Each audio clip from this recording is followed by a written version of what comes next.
Cerita akan berfokus pada seorang pria sekaligus ayah bernama Jimmy Logan yang merupakan veteran perang dengan profesi sebagai supir beko di sebuah proyek penggalian pipa bawah tanah tepat di bawah trek balap mobil NASCAR, di mana Jimmy tiba-tiba dipanggil oleh atasannya terkait pihak manajemen yang baru mengetahui tentang kondisi kaki Jimmy yang pincang yang dianggap tidak memenuhi syarat, sehingga dengan sangat berat hati sang atasan pun langsung memecatnya saat itu juga.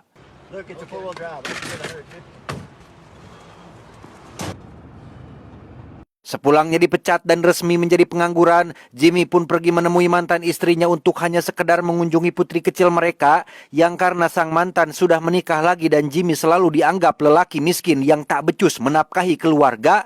Sang mantan pun melarang Jimmy untuk mengajak putri mereka bermain karena takut ketularan melarat seperti ayahnya. It's not happening. I'm getting a lawyer.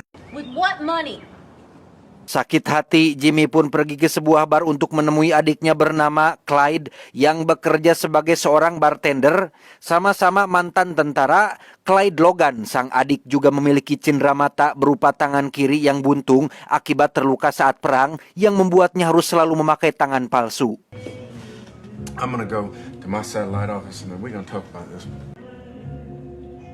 Tak lama, muncullah pelanggan rese yang merupakan pembalap mobil dengan jutaan pengikut di akun Instagramnya. Merasa so artis dan bebas merendahkan siapa saja, si pembalap songong ini pun menghina fisik Clyde yang kekurangan, dan ketika Jimmy mendengar adiknya direndahkan, ia pun pura-pura minta foto dengan si pembalap yang padahal... Hold on, make it quick. Hold on.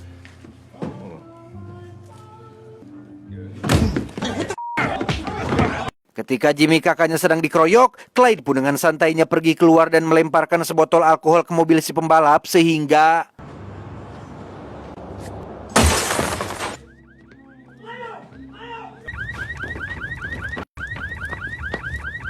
Esok paginya di rumah, Jimmy pun mengobrol dengan Clyde terkait kondisi hidup mereka yang tidak ada peningkatan.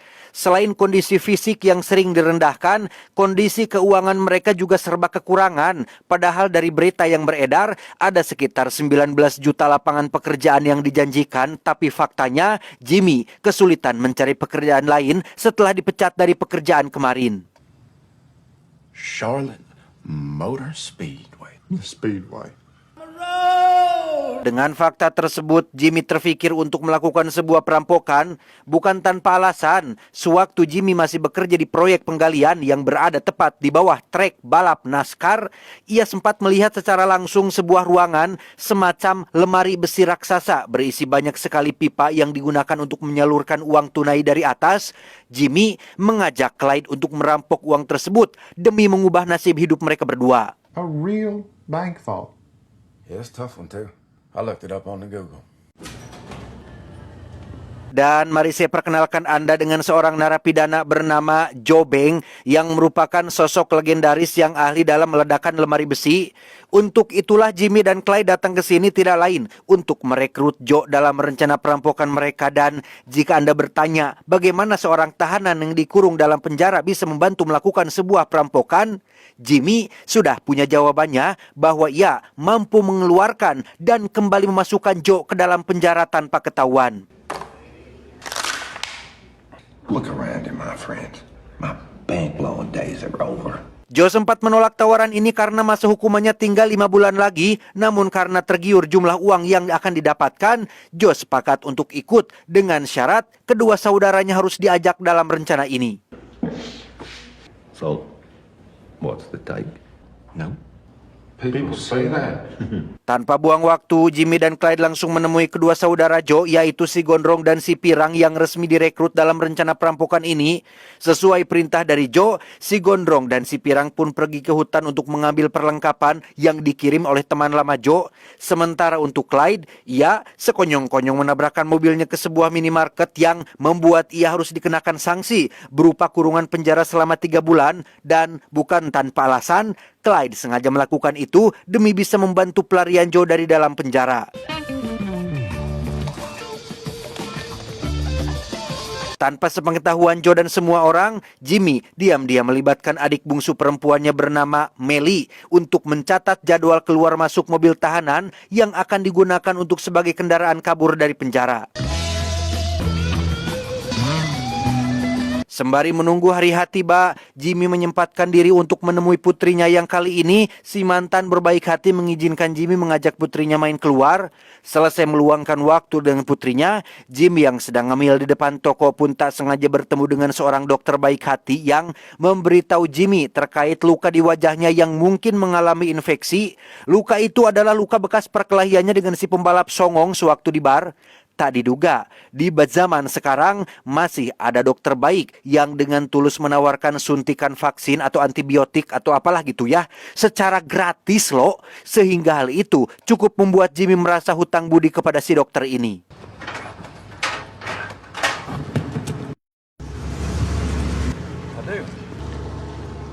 Kembali pada rencana, kita akan diperkenalkan pada seorang perempuan yang merupakan petugas berangkas yang punya akses keluar masuk.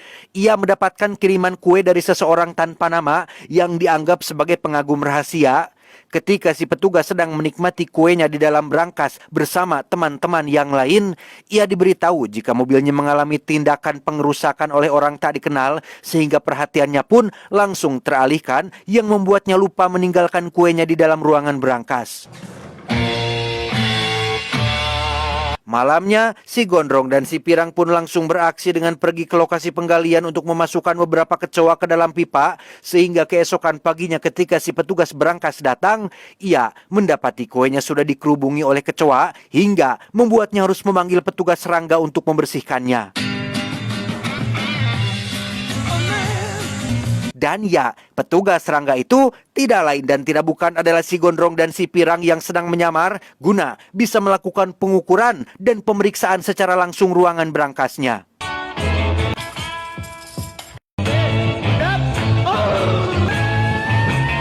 Beralih ke penjara, Joe terlihat sedang mendekati seorang napi bernama, kita panggil saja Samsul, yang masa hukumannya juga sebentar lagi akan habis. Joe menawarkan kerjasama kepada Samsul untuk membuat sibuk para petugas sipir tepat saat Joe akan kabur dari penjara. I got a little proposition for you.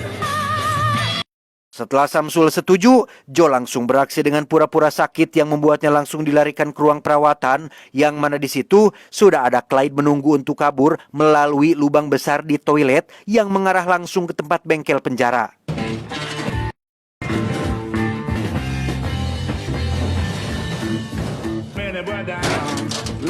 Dengan kotak kayu yang sudah mereka buat sebelumnya, Joe dan Clyde dengan cepat memasangnya ke kolong mobil penjara sehingga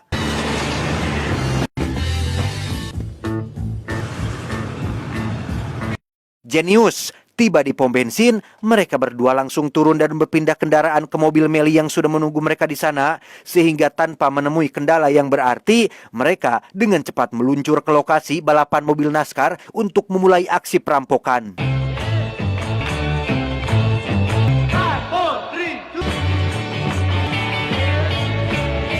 Tepat di saat yang bersamaan, Samsul juga melakukan tugasnya dengan memberikan kode kepada napi lain untuk memulai keributan dan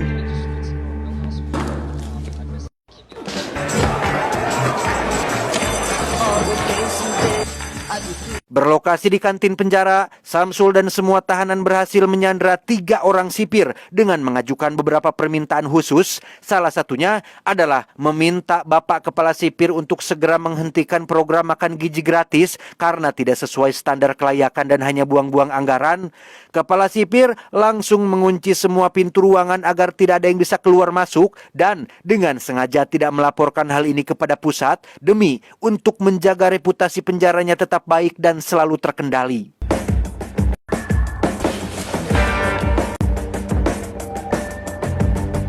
Di saat yang sama, si Gondrong dan si Pirang terlihat sedang meledakkan kotak perangkat lunak agar pembayaran tiket tidak bisa dilakukan pakai kartu ATM ataupun QRIS. Selain jumlah uangnya tidak akan tercatat secara digital, itu juga akan memaksimalkan uang tunai yang masuk ke dalam berangkas karena sekali lagi saya jelaskan ya, semua hasil penjualan tiket ataupun makanan yang ada di lokasi balapan, semuanya dimasukkan dalam sebuah tabung yang dikirim langsung ke dalam berangkas melalui pipa panjang yang dapat menyedot secara otomatis.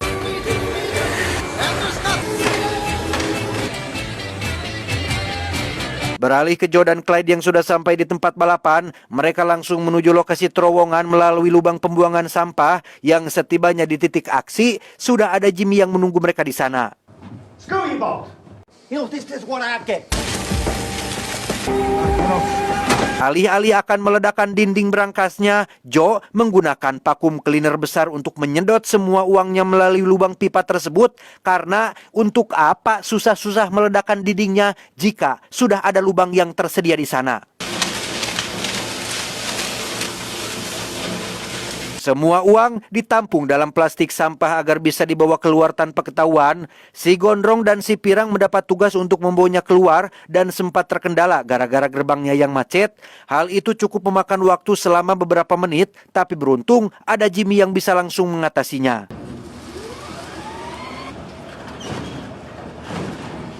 Kenyataannya, uang yang harus mereka bawa keluar masih banyak, sedangkan sisa waktu yang Joe dan Clyde miliki hampir habis dan harus segera balik ke dalam penjara sebelum ketahuan, sehingga urusan uang ini pun diserahkan kepada Jimmy yang harus membawanya keluar seorang diri. Saat akan pergi, Joe dan Clyde tak sengaja bertemu dengan si pembalap songong yang sedang bertengkar dengan partner balapnya. Clyde sempat terkejut karena si pembalap masih mengenali wajahnya, namun mereka berdua langsung menghajar si pembalap sampai babak belur hingga berhasil pergi dari lokasi balap tersebut.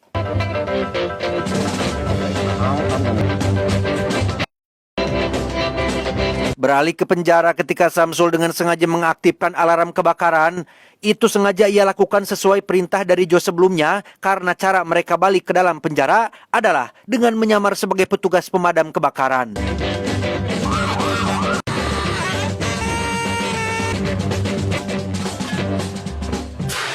Alhasil, Joe bisa tepat waktu kembali ke ruang perawatan tanpa dicurigai. Sementara untuk Jimmy, ia berhasil membawa semua uangnya keluar menggunakan mobil truk. Tapi ketika berada di pom bensin, entah kenapa ia tiba-tiba berubah pikiran untuk mengembalikan semua uangnya.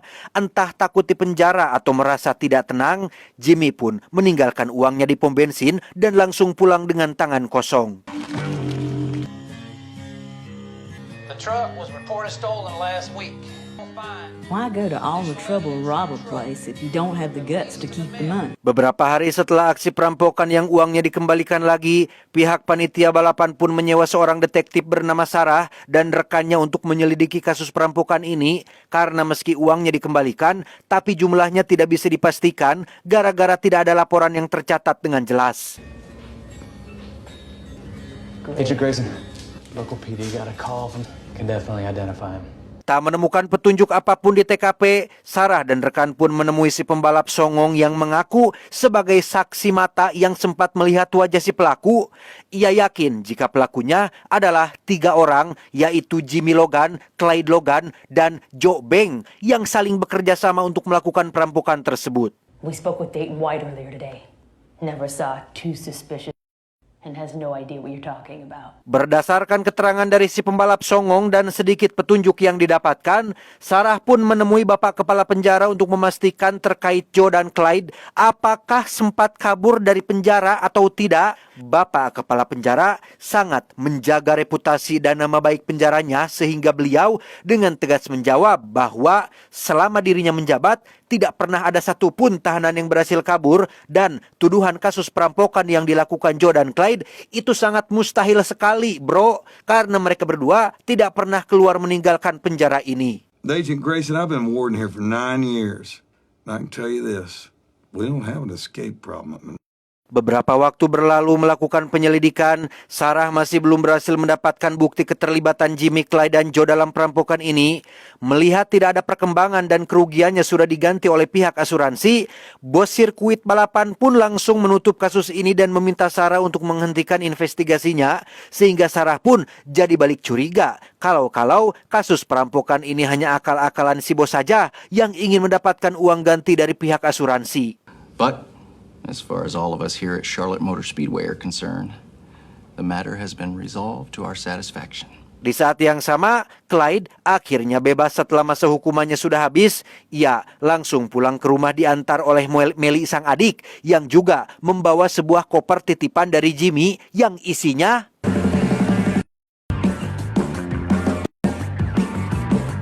Tak berselang lama, Joe juga bebas dari penjara dan langsung menemui Clyde di bar untuk menanyakan di mana keberadaan Jimmy sekarang. Joe masih tidak habis pikir kenapa Jimmy mengembalikan uangnya padahal mereka sudah susah-susah merampok dan merencanakan hal itu secara matang.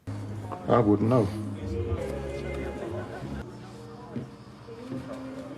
Beberapa hari kemudian ketika Joe sedang berada di rumahnya, tiba-tiba ada seseorang yang mengetuk rumahnya lalu pergi, meninggalkan sebuah skop di teras depan yang ternyata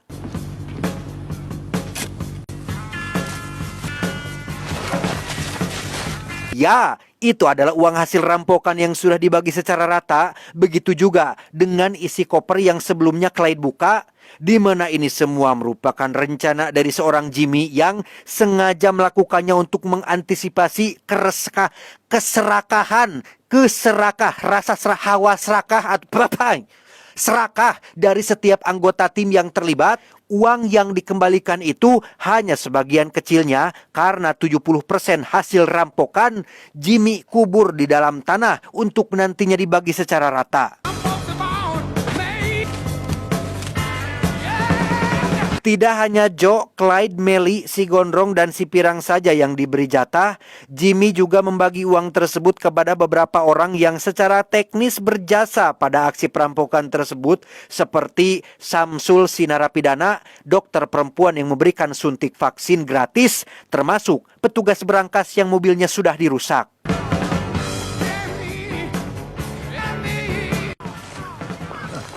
Untuk Sarah, ia akhirnya berhenti mengejar Jimmy CS karena betapapun ia berusaha membongkarnya, tidak ada bukti atau saksi yang menguatkan tuduhan tersebut. Here's to staying alive. Tamat, ending yang cukup memuaskan.